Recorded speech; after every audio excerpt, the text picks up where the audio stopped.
Hi guys, நான் உங்கள் விக்னேஷ். இது எட்டனா மொபைல் சர்வீஸ். இன்றைக்கான வீடியோவில் பார்த்தீங்கன்னாக்கா நம்மக்கிட்ட ஒரு வாட்டர் டேமேஜ் கேஸ் வந்திருக்குங்க. இந்த மாடல் வந்து பார்த்திங்கனாக்கா Redmi note 9 pro max. So ட்ரிகருக்கு முன்னாடி 0 மில்லியாம்ஸ், அதாவது ஆட்டோ கன்சப்ஷன் எதுவும் இல்லை. என்னோடய ப்ரைமரி லைன் பர்ஃபெக்டாக இருக்குது. ட்ரிகர் பண்ணதுக்கப்புறம் பார்த்திங்க அப்படின்னாக்கா வெறும் 2 மில்லியாம்ஸ் 3 மில்லியாம்ஸ் மட்டும் கன்சப்ஷன் ஆகுது. அதுக்கப்புறம் ட்ரிகர் ரிலீஸ் பண்ணோடனே பேக் டு 0க்கு போயிடுது.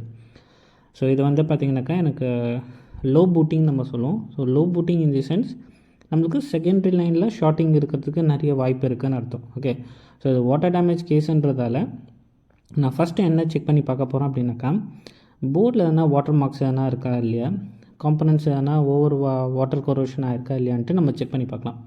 ஸோ நீங்கள் எந்த ப்ராப்ளம்னா வரட்டுங்க. ஸோ ஃபஸ்ட்டு நீங்கள் பார்க்க வேண்டியது உங்களுக்கு போர்டோட ஐ ஸ்கேனிங் பார்க்குறது மஸ்ட். ஓகே, ஐ ஸ்கேனிங்லேயே பாதி ப்ராப்ளம்ஸை உங்களால் சார்ட் அவுட் பண்ண முடியும். ஸோ ஃபஸ்ட்டு செக் பண்ணி பார்க்குறேன். இங்கே பாருங்கள், எனக்கு இந்த ஃப்ரண்ட் கேமரா இருக்குது இல்லையா, ஸோ ஃப்ரண்ட் கேமராவாண்ட லைட்டாக கொரோஷனாக இருக்கிறது தெரியுது பாருங்கள்.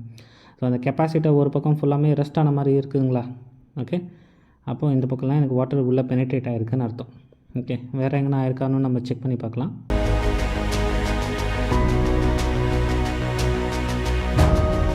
ஸோ போர்டோட பேக் சைடை வச்சுருக்கேன்.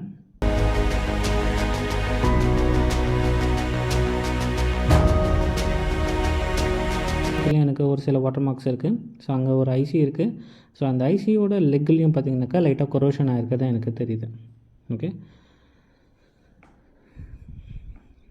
இந்த மாதிரி தான் நீங்கள் ஒரு பேசிக்காக நீங்கள் ஒரு சர்வீஸ் பண்ணதாக இருந்தாலும் சரி, இல்லை அட்வான்ஸ் லெவல் பண்ணதாக இருந்தாலும் சரி. ஓகே, ஃபஸ்ட்டு ஐ ஸ்கேன் பண்ணுங்கள், ப்ரொசீஜராக ஃபாலோ அப்பாக பண்ணுங்கள்.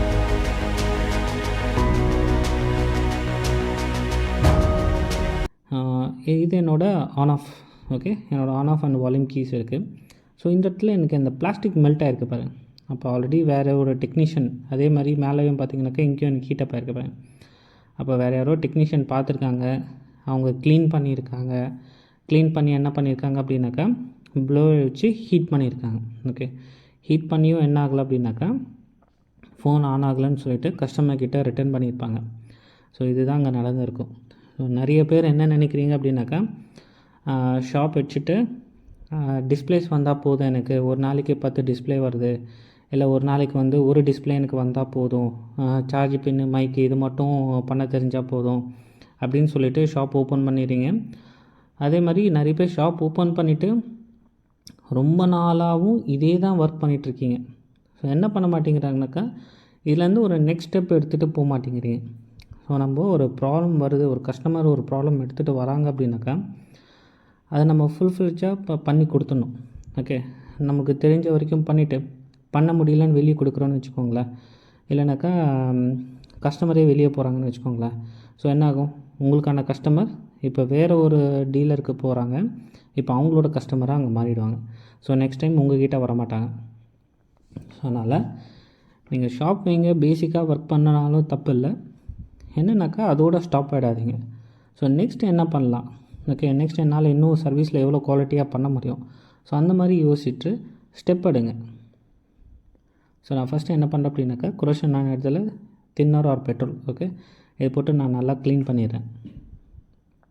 ஓகே, ஸோ எங்கெங்கெல்லாம் நம்மளுக்கு கொரோஷனாக இருந்ததோ அங்கெல்லாமே ப்ராப்பராக க்ளீன் பண்ணிவிடுங்க.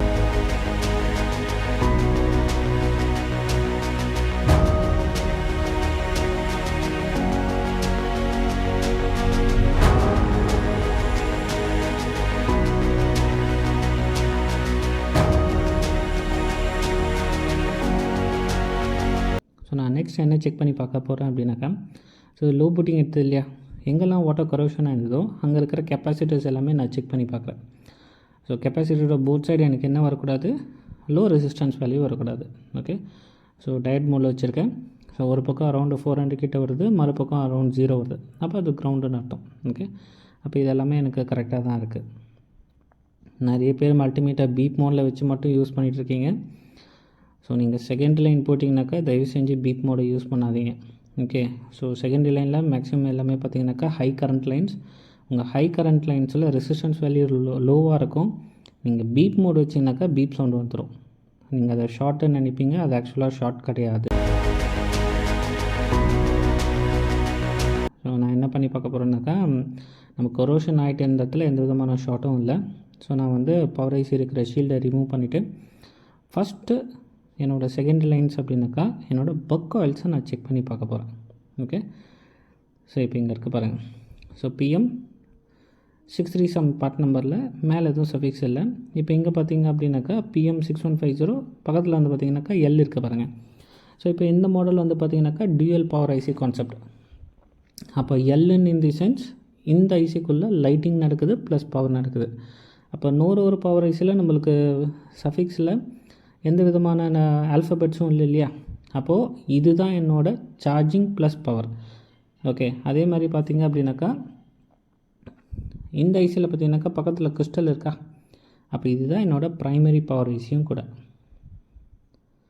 ஸோ ஃபஸ்ட்டு நம்ம என்ன பண்ணி பார்க்கலாம் அப்படின்னாக்கா காயில்ஸில் இருக்கிற டயோடு வேல்யூவை நம்ம செக் பண்ணி பார்க்கலாம். ஒன்று எல்லாம் 300 இந்த 36 வருது பாருங்கள். ஸோ இந்த 36 it's and working. Okay, so இந்த காயிலில் எனக்கு 00 வருது பாருங்கள். அப்போ இது ஷார்ட். இதுக்கு முன்னாடி பார்த்த காயிலில் எனக்கு 36 டயோடு வேல்யூ வந்தது, அது ஷார்ட் இல்லை. ஓகே, இப்போ இதில் 0 வருது இல்லையா, இதுதான் எனக்கு ஷார்ட்.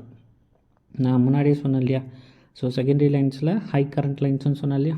அப்போ ஹை கரண்ட் லைன்ஸ்னாக்கா எனக்கு ரெசிஸ்டன்ஸ் வேல்யூ கம்மியாக இருக்கணும். கம்மியாக இருந்தால் மட்டும்தான் கரண்ட் லாஸ் இல்லாமல் போகும். அதனால தான் ரெசிஸ்டன்ஸ் வேல்யூ கம்மியாக வைக்கிறாங்க. ஓகே, இப்போ பிட் மேப்பை ஓப்பன் பண்ணிக்கலாம். ஸோ பிட் மேப்பை ஓப்பன் பண்ணிவிட்டு இந்த காயில் யார் கூட கனெக்ட் ஆகிருக்காரு அதை நம்ம செக் பண்ணி பார்க்கலாம். ஓகே, ஸோ டைரக்ட் CPU தாங்க. ஒரு சில கெப்பாசிட்டர்ஸும் இருக்குது. அதே மாதிரி பார்த்திங்கனாக்கா CPU கூடயும் கனெக்ட் ஆகிருக்கு. இப்போ நம்ம என்ன பண்ணலாம் அப்படின்னாக்கா நம்ம CPUவும் ரிமூவ் பண்ணாமல் பவர் ஐசியும் ரிமூவ் பண்ணாமல் எந்த பக்கம் ஷார்ட்ன்றதை அனலைஸ் பண்ணலாம். இப்போது இந்த நான் காயிலை ரிமூவ் பண்ணிட்டேன் அப்படின்னாக்கா எனக்கு 2 இன்டர்ஃபேஸ் இருக்கா. கீழே இருக்கிற இன்டர்ஃபேஸ் பவர் ஐசி கூட கனெக்ட் ஆகிருக்கு, மேலே இருக்கிற இன்டர்ஃபேஸ் CPU கூட கனெக்ட் ஆகிருக்கு. ஓகே, இப்போ நம்ம இதை ரிமூவ் பண்ணிவிட்டு இந்த 2 இன்டர்ஃபேஸ்லேயும் நம்ம டயோடு வேல்யூவை நம்ம செக் பண்ணி பார்த்துடலாம்.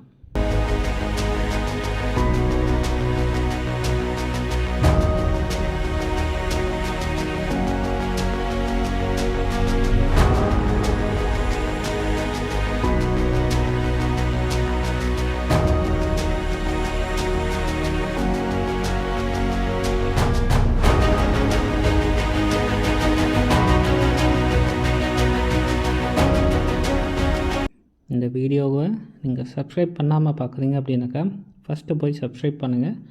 அப்போ தான் நம்ம எவ்ரி சண்டே டெக்னிக்கல் வீடியோ போகிறது உங்களுக்கு வந்து ரீச் ஆகும். ஓகே, ஸோ காயில் ரிமூவ் பண்ணியாச்சு.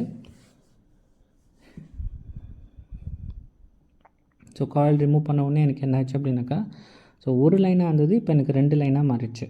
ஓகே, இப்போ எனக்கு 2 இன்டர்ஃபேஸ் கிடச்சிருக்கா. இப்போது கீழே இருக்கிற இன்டர்ஃபேஸை நம்ம செக் பண்ணி பார்க்கலாம். அதாவது இந்த இன்டர்ஃபேஸ் பவர் ஐசி கூட கனெக்ட் ஆகிருக்கு. இப்போ எனக்கு என்ன வருது, 300 வருதா. அப்போ என்னோடய பவர் ஐசி நல்லாயிருக்கு. மேலே இருக்கிற இன்டர்ஃபேஸில் நான் வைக்கும்போது பார்த்திங்க அப்படின்னாக்கா எனக்கு 0 வருது. அப்போது என்னோடய CPU சைடு தாங்க ஷார்ட்டாக இருக்குது. ஸோ இதில் மேக்ஸிமம் கெப்பாசிட்டர் ஷார்ட் ஆகிறதுக்கு லெஸ் சான்சஸ் தான் இருக்குது. ஸோ என்னோடய எக்ஸ்பீரியன்ஸில் நான் என்ன பண்ண போகிறேன் அப்படின்னாக்கா ஸோ டேரெக்டாக CPU வச்சு போர்ட் பண்ண போகிறேன். ஓகே, ஸோ CPU வச்சு போர்ட் பண்ணிவிட்டு நம்ம செக் பண்ணி பார்க்கலாம். ஸோ இதுக்கு முன்னாடி நான் சொன்னேன் இல்லையா, இது வேறு ஏதோ ஒரு கடைக்கு போயிருக்கு, ஹீட்டப் பண்ணியிருப்பாங்கன்னு சொல்லிவிட்டு. ஸோ என்னோடய கெஸ் என்னென்ன அப்படின்னாக்கா இவங்க மேபி ஓவர் ஹீட் பண்ணியிருக்கலாம். ஸோ இதனாலேயும் எனக்கு CPU ஷார்ட் ஆகிறதுக்கு நிறைய சான்சஸ் இருக்குது. ஓகே, இப்போ CPU ரிமூவ் பண்ணிவிட்டு நம்ம செக் பண்ணி பார்த்தலாம். நான் ஆல்ரெடி நிறைய CPU reballing videos, pasted IC remove பண்ணுற வீடியோஸ் எல்லாமே நிறைய போட்டிருக்கேங்க. அதனால் இதை நான் ரொம்ப ஃபாஸ்ட்டாக வந்து ஃபார்வர்ட் பண்ணியிருக்கேன். ஏன்னா அது ஆல்ரெடி வந்து 14 மினிட்ஸ் வீடியோ ஆகிடுச்சு, லென்த்தான வீடியோ ஆகிடுச்சு. நான் இன்னுமே இதை லென்த் பண்ண விரும்பலை.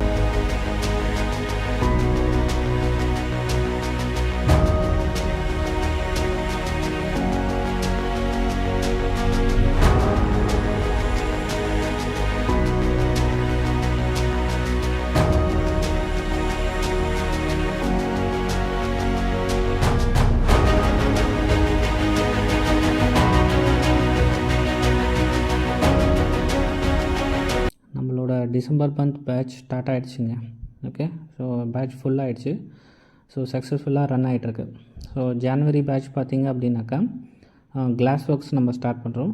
கர்வ் டிஸ்பிளே, அதுக்கப்புறம் பார்த்தீங்கன்னாக்கா உங்களுக்கு ஃப்ளெக்சிபிள் ஃபோன்ஸ் இருக்குது இல்லையா, ஃபோல்டு ஃப்ளிப் ஆன ஃபோல்ஸ், அதுக்கான ஸ்டிப் சேஞ்ச் கிளாஸஸும் நம்ம நடத்த போகிறோம். ஓகே, நீங்கள் இந்த வீடியோ பார்க்குறவங்கள அதில் யாருனா இன்ட்ரெஸ்ட் இருக்குது கற்றுக்கணும், நான் வந்து கர்வ் டிஸ்பிளே சேஞ்ச் பண்ண நான் கர்வ் டிஸ்பிளே கிளாஸ் சேஞ்ச் பண்ண நான் கற்றுக்கணும்னு ஆசைப்பட்றீங்க அப்படின்னாக்கா தாராளமாக டிஸ்கிரிப்ஷனில் தெரிகிற நம்பருக்கு கால் பண்ணுங்கள்.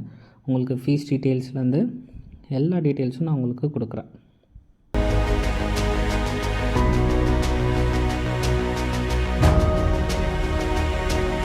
இப்போ CPU ரிமூவ் பண்ணியாச்சு, பேடிங்கும் க்ளீன் பண்ணியாச்சு. இப்போ என்னோடய அப்பர் இன்டர்ஃபேஸ் காயில் எடுத்தோம் இல்லையா, அந்த இன்டர்ஃபேஸில் என்ன டயோடு வேல்யூ வருது நம்ம செக் பண்ணி பார்த்தலாம். இப்போ பாருங்கள், இப்போ எனக்கு 400 வருதா, அப்போது எனக்கு ஷார்ட்டாக இருக்கிறது CPU தான். ஓகே, இப்போ நம்ம என்ன பண்ணலாம் அப்படின்னாக்கா CPUவை ரீபால் பண்ணி நம்ம செக் பண்ணி பார்க்கலாம்.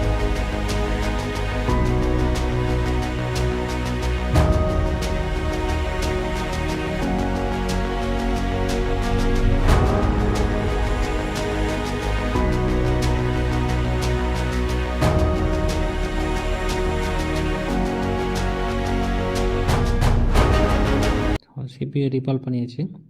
இப்போ நம்ம போர்டில் ப்ளேஸ் பண்ணிடலாம்.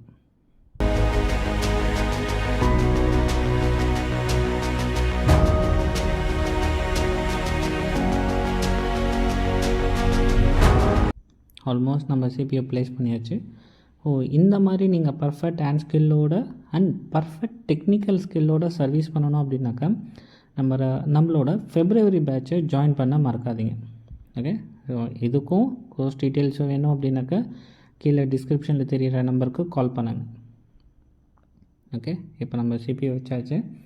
இப்போ நம்ம டயோடு வேல்யூ செக் பண்ணுமா? ஓகே, எனக்கு எவ்வளோ வந்தது? 30. இது high current line 30, it's normal, short கிடையாது. நீங்கள் பீப் மோடில் வச்சிங்கனாக்கா இப்போ உங்களுக்கு பீப் சவுண்ட் வரும். உங்களோட மல்டிமீட்டர் ஒவ்வொரு மல்டிமீட்டருக்கும் ஒவ்வொரு டாலரன்ஸ். ஒரு சில மல்டிமீட்டர் 50 டயோடு வேல்யூ வந்தாலும் உங்களுக்கு என்ன ஆகும்? ஷார்ட்னு சொல்லி காமிக்கும். ஏன்னா அதோட டாலரன்ஸ் 0 to 50 வேல்யூ வந்தால் அது பீப் சவுண்ட் வரும். ஓகே, அதனால் டயோட் மோட் மட்டும் வச்சு செக் பண்ணுங்கள். ஓகே, இப்போ எனக்கு செட் ஆன் ஆகிடுச்சுங்க. Okay, success. ஸோ இந்த மாதிரி நிறைய வீடியோஸ் வேணும் அப்படின்னாக்கா சேனலை மறக்காமல் சப்ஸ்கிரைப் பண்ணிக்கோங்க. ஓகே, கீழே வந்து பார்த்தீங்கன்னாக்கா வாட்ஸ்அப் கம்யூனிட்டி லிங்க் கொடுக்குறேன். உங்களுக்கு யாருன்னா கம்யூனிட்டி குரூப்பில் ஜாயின் ஆகணும் அப்படின்னாக்கா அந்த லிங்க்கை கிளிக் பண்ணி ஜாயின் பண்ணிவிடுங்க. உங்களுக்கு எந்த டவுட்ஸ் இருந்தாலும் அந்த லிங்க்கில் அந்த வாட்ஸ்அப் குரூப்பில் நீங்கள் போஸ்ட் பண்ணலாம். மேக்ஸிமம் நான் உங்களுக்கு சப்போர்ட் பண்ண ட்ரை பண்ணுறேன். Okay, so thank you guys, thank you for வாட்சிங்.